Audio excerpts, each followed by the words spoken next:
Bonjour, bienvenue dans cette session partage d'un texte inspirant.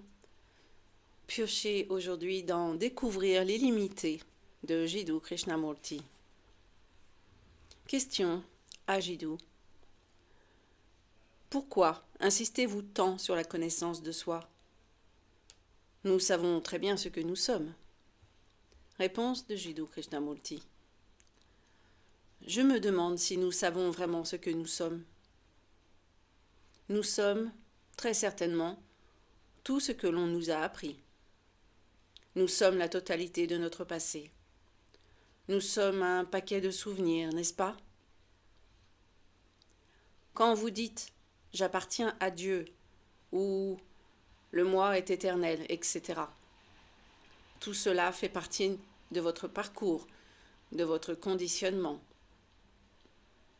De même, quand le communiste dit « Dieu n'existe pas », il reflète également son propre conditionnement. Se contenter de dire « oui, je me connais très bien » n'est qu'une remarque superficielle.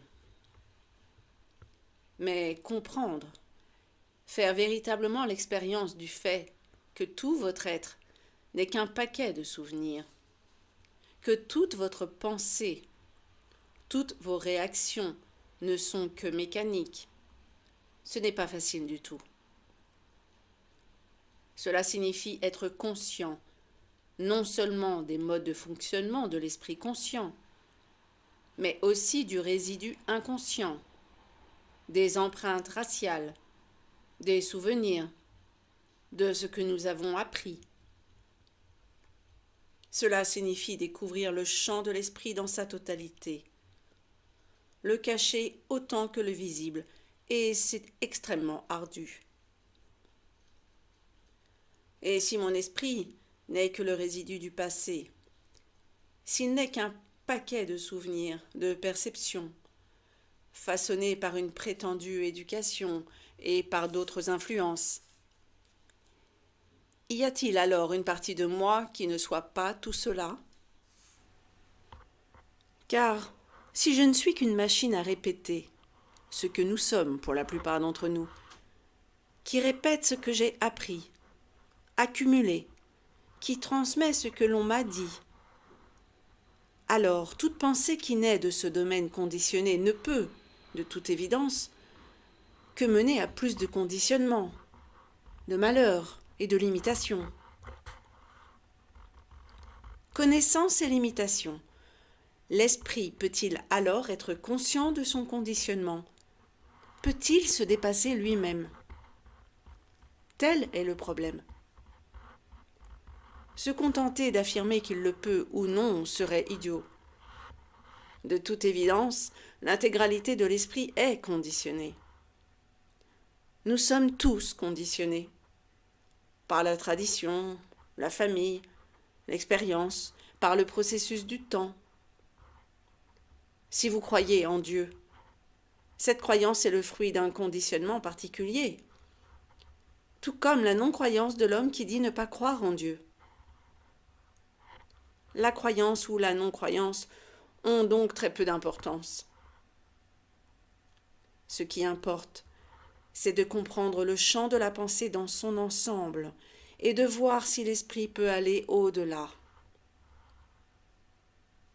Pour aller au-delà, vous devez vous connaître vous-même, vos motivations, vos besoins irrépressibles, vos réactions, le poids immense de tout ce que l'on vous a appris, vos rêves, vos inhibitions, vos obsessions conscientes et cachées.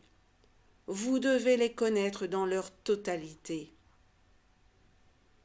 Alors seulement, selon moi, est-il possible de voir si l'esprit, pour lors si mécanique, peut découvrir quelque chose de totalement nouveau, quelque chose qui n'a jamais été corrompu par le temps.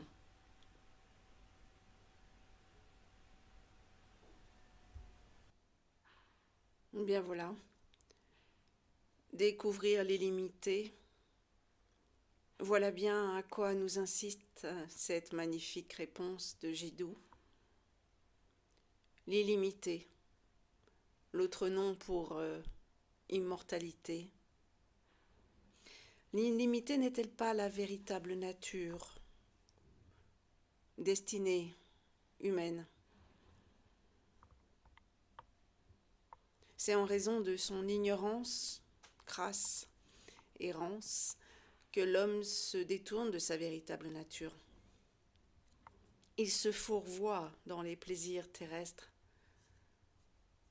les 3B, qui lui empêchent de lever le voile, qui lui dissimulent la lumière de la conscience universelle et suprême, qu'il est par-dessus tout. Tant qu'il se prendra pour un corps physique, il échappera à sa condition céleste. Tant qu'il jouira du 1% grossier, coupé des 99% subtils dont il est issu, il passera à côté de sa destinée, les 3V, la voie, la vie, la vérité.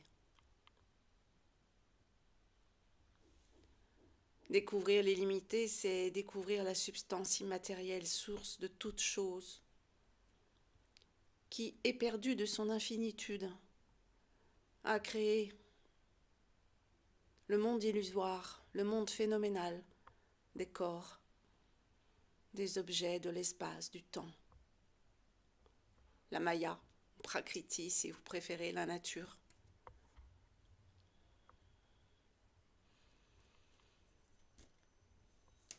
Découvrir l'illimité, ça serait en fait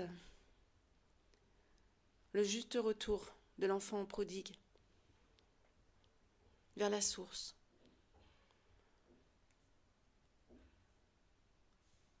Retourner vers celui qui a tout fait advenir, le démiurge qui, en laissant advenir le monde matériel,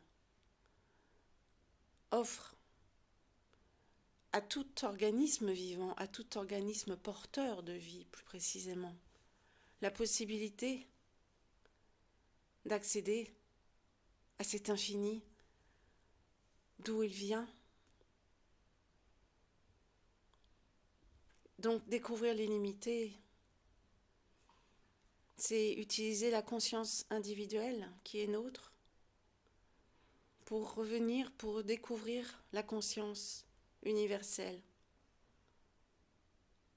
Puisque tout a été conditionné en ce sens.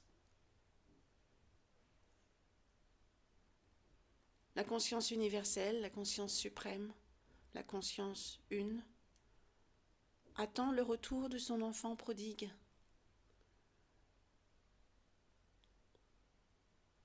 Telle que celle-ci, dans le mouvement de la reconnaissance implicite de la créature envers son créateur. Une phrase relevée dans Tourguenieff, Père et Fils, qui dit « La nature n'est pas un temple, mais un atelier fait pour que l'homme y travaille. » Alors la nature considérée ici comme Prakriti,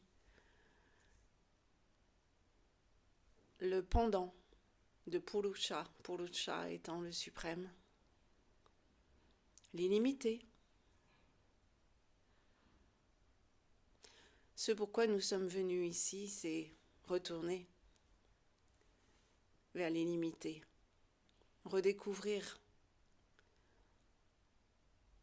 empreint de cette matérialité, tracer notre route vers l'illimité, d'où nous venons pourtant. Un très beau challenge, un très beau défi pour tout un chacun. Et bien voilà, merci de votre écoute, merci de votre attention. À très bientôt.